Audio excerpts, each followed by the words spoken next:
Away from health matters, Deputy President William Ruto today held a meeting with the Rapid Response Task Force on Forest Management that was named last week. The meeting held at the DP's office in Karen also doubled up as a swearing-in ceremony for the team, which begins work in the next 14 days. The team will present its report to the government on ways to stop depletion of forests as well as restoring the forest cover.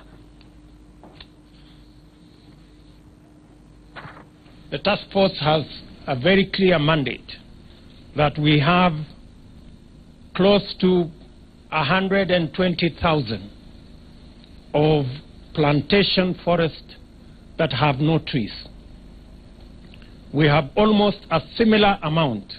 of indigenous forests that have no trees. We have another almost 3 million acres of land that need to be planted with trees. And the task force has the duty now to tell us and recommend to government one, alternative sources of mobilizing resources for the purposes of ensuring that all these degraded areas are restored. At least the almost 500,000 acres of unplanted forest area is planted, and what alternative sources of funding using international best practice. Well, our reporter Jackie Maribe attended that session at the DP's office in Karen, and now she joins us live from Ngong Forest. We do understand that the task force has already begun work. Jackie, a very good afternoon. After they were sworn in, what next? Right, indeed, Freddie, the very first task that task force had to undertake was to come here to Ngong Forest, Section 5, where we are now, to plant at least 1,000 tree seedlings to just kick off the exercise and call to the nation for people to come out and plant trees, even in as much as they will in the course of the next 14 days, be sitting down and coming up with recommendations to the government on just how to,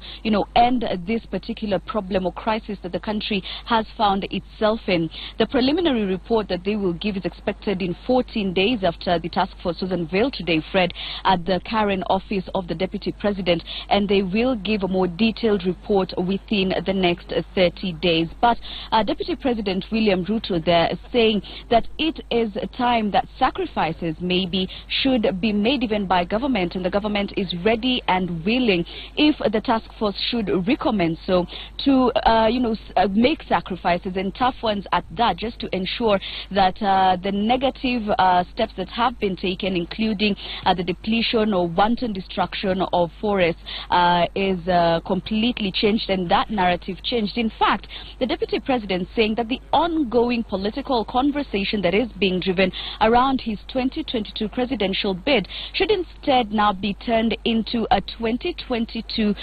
goal to meet the 10% forest cover that is needed in the country, one that already the task force chairperson had indicated would be met by at least 2030 under the entire or bigger plan of Vision 2030, Freddie. But as we said, the exercise has been ongoing here at the Ngong Forest, Section 5, and a number of trees have been planted so far, and this is basically as well a call to other people across the country to ensure that they can try at least do their part. But in as far as what exactly, away from the recommendations the task force will be making, what exactly the government will be ready and willing to do, even in as much as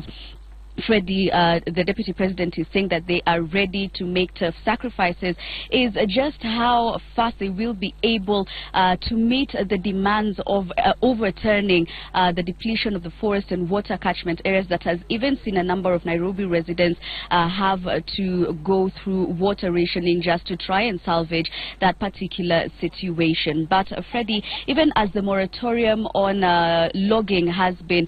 instituted over the next 90 days, the Deputy President there saying, and Keriako Tobiko as well, CS, saying that, if the recommendations come from this particular task force, that maybe this moratorium should be upgraded to a ban entirely on logging, then those recommendations will be welcome as well. And whether or not this period of 90 days should as well be extended is something that they will be waiting to hear from the task force and alternative sources of funding, as the Deputy President was saying. But for more on this, and of course even for a more in-depth analysis on this particular issue, do join us in our subsequent bulletins, Freddie.